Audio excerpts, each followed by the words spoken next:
सास बहू का लिव इन रिलेशन। नेहा खुले विचारों वाली लड़की थी। अरे नेहा, क्या दिन में सोती है? ससुराल में ऐसा नहीं चलेगा, वहां तो काम करना पड़ेगा। काम जितना काम होगा कर लूंगी माँ, पर अगर कोई ये कहे कि सारा आराम छोड़कर सिर्फ काम ही करना है तो ना भी ना, मुझे नहीं करनी शादी। अरे कैसी बात कर रही हो? अच्छा चलो जाकर नहा लो, मैं नाश्ता लगा देती हूँ, फिर तुम्हें कॉलेज भी तो जाना है। नेहा कॉलेज के लिए निकल जाती है। वो सोचने लगती है कि ससुराल में वो कैसे मैनेज करेगी। क्या हुआ नेहा, परेशान लग रही हो? अरे यार, तू तो मुझे जानती है ना, मुझे अपनी लाइफ बिल्कुल परफेक्ट चाहिए, लेकिन लग नहीं रहा लोग मानेंगे। यार, कहीं मेरी शादी ऐसे घर ना हो जाए जहां मेरी जिंदगी ही नरक हो जाए। अरे मैंने ना कल एक इंग्लिश फिल्म देखी थी, उसमें भी कुछ ऐसी ही समस्या थी हीरोइन की। अच्छा, तो फिर क्या किया उसने? उसने तो अपने होने वाले पति से साफ साफ कह दिया कि वो पहले उसके घर कुछ दिन तक बिना शादी के रह कर देखेगी, और अगर ठीक लगा तो ठीक, वरना तेरे मेरे रास्ते अलग। अरे हाँ यार, ये तो बिल्कुल सही आइडिया दे रही है तू मुझे। चल मैं तो चली, थैंक्स यार, तूने मेरी प्रॉब्लम सॉल्व कर दी। ये बोलकर नेहा खुशी खुशी वहां से निकल जाती है, लेकिन पीछे से उसकी सहेली कहती है, अरे नेहा, नहीं नहीं, कुछ नहीं सुनना मुझे। ये बोलकर वो वहां से चली जाती है। हे भगवान, पूरी बात सुने बिना ही चली गई। अरे वो तो विदेशी फिल्म थी, वहां सब चलता है, लेकिन ये तो भारत है, सभ्यता और संस्कारों वाला देश, जहां शादी से पहले लड़की को ससुराल में नहीं रखा जाता। खैर, नेहा मस्त होकर घर आती है।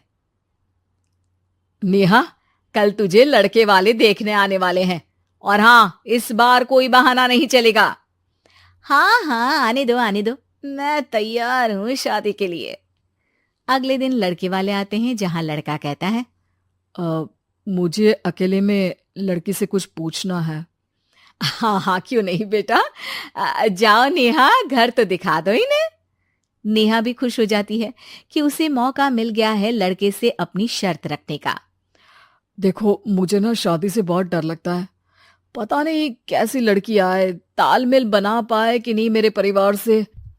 मैंने कई घरों में रोज का क्लेश होते देखा है। तुमने तो मेरे दिल की बात कर दी। मैं भी यही सोच रही थी कि भाई सास तो अच्छी होनी चाहिए, पति सपोर्ट करे ना करे, रहना तो पूरे दिन सास के साथ है। लेकिन मेरे पास ना इसके लिए एक बहुत अच्छा आइडिया है। अच्छा, कैसा आइडिया? क्यों ना शादी के पहले मैं कुछ दिनों तक तुम्हारे घर आकर रह लूं, तुम लोग मुझे समझ लेना, मैं तुम लोगों को समझ लूंगी। ठीक लगा तो शादी, वरना टाटा बाय बाय। क्यों? लड़के को नेहा की बात में दम लगता है। वो घर के सभी लोगों के सामने नेहा की बात रखता है। अरे पागल हो गई है क्या? ये कैसी शर्त है? अरे शादी से पहले मैं क्यों तुझे किसी और के घर भेजूंगी रहने? अरे लड़की के ख्याल तो 20 साल आगे के हैं, इतनी भी खुले विचारों वाली लड़की नहीं चाहिए हमें। अरे माँ, क्या बुरा और गलत बोल रही है ये? रहना तो हम दोनों का है ना। कल को कोई परेशानी आई तो तुम सब तो ये बोलकर निकल जाओगे कि जिंदगी तुम लोगों को ही निभानी है, तुम लोगों को जो करना है करो। तब क्या करूंगा बताओ? सबके समझाने पर वो लोग मान जाते हैं। वाह, मैं 2-3 दिनों में पैकिंग कर लूंगी, तो आकर मुझे ले जाना। और नेहा पहुंच जाती है विशाल के घर।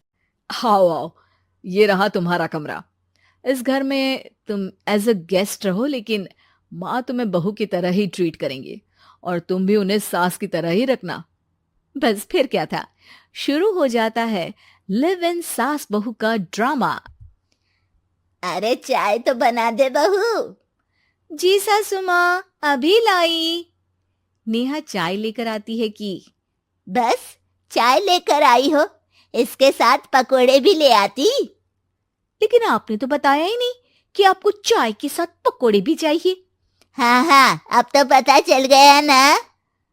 रात को खाना खाने के बाद नेहा किचन में खटर पटर कर रही होती है। क्या हो रहा है वहां नेहा? माँ जी, मैं ना रात को अदरक वाली चाय पीकर सोती हूँ, ये मेरी आदत है। अच्छा, तो जरा मेरे लिए भी बना देना।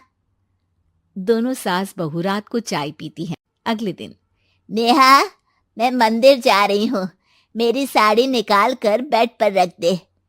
नेहा सास के लिए साड़ी निकाल कर रख देती है। वो देखती है कि उसके आने के बाद से सास ने घर का कोई भी काम करना छोड़ दिया है। यार मैं क्या करूं? ऐसा ससुराल तो मुझे नहीं चाहिए था जिसमें मैं ही सारा काम करूं। मैं तो ऐसा घर चाहती हूं जहां सास और बहू दोनों मिलकर किचन में काम करें। हे भगवान, रात को चाय पी ली, पेट में गैस बन गई, अब तो चला भी नहीं जा रहा है। मुझे तो ऐसी बहू चाहिए जो हेल्थ के प्रति कॉन्शियस हो, क्योंकि वो ठीक रहेगी तभी तो मैं ठीक रहूंगी। दोनों समझ जाती हैं कि वो लोग एक दूसरे के लिए नहीं बने हैं। अगले दिन, नेहा, जरा चाय तो ले आना। नेहा चाय के साथ चिला भी बनाकर ले आती है। सास खा पीकर सो जाती है। अगली सुबह, तेरी बुआ सास आ रही है, उसे मैंने तेरे बारे में बताया है।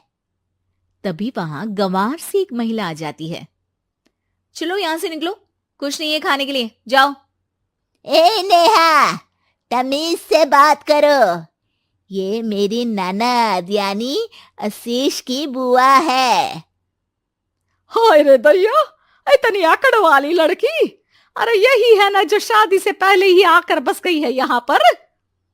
बस नहीं गई हूं, बसना है या नहीं ये डिसाइड करने आई थी, लेकिन इन लोगों के रिश्तेदार इतने गंवार हैं तो मैं तो ना कर रही इस घर में शादी।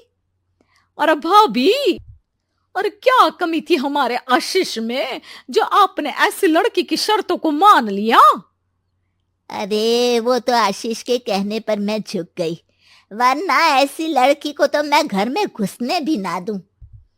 ए हेलो, ऐसी लड़की कैसी लड़की? हाँ, बिना समझे बुझे शादी कर लूं? अब तो समझ गई ना कि हम लोग गांव के हैं। भाभी को खाट पर सोना और रिश्तेदारों का गांव से आना जाना तो लगा ही रहना है इस घर में। हाँ हाँ, मैं तो किसी मॉडर्न घर में शादी करूंगी। ये बोलकर नेहा वहां से चली जाती है। अपने घर में आकर नेहा कहती है, ना मां ना, लिव इन में रहकर देख लिया, ये गांव के लोगों का कोई भरोसा नहीं है। खैर, नेहा की शादी एक मॉडर्न घर में हो जाती है जहां सास कहती हैं, हे नेहा, मैं टेनिस खेलने जा रही हूं, आओ तो जूस बनाकर रखना, और हाँ, वॉलनट्स और ओट्स भी बना लेना। जी माँ। माँ मॉम बोलो डार्लिंग, माँ इज ओल्ड फैशन। बेचारी नेहा सर पर हाथ रख लेती है। हे भगवान, ये सास तो सास ही होती है, गांव की हो या शहर की।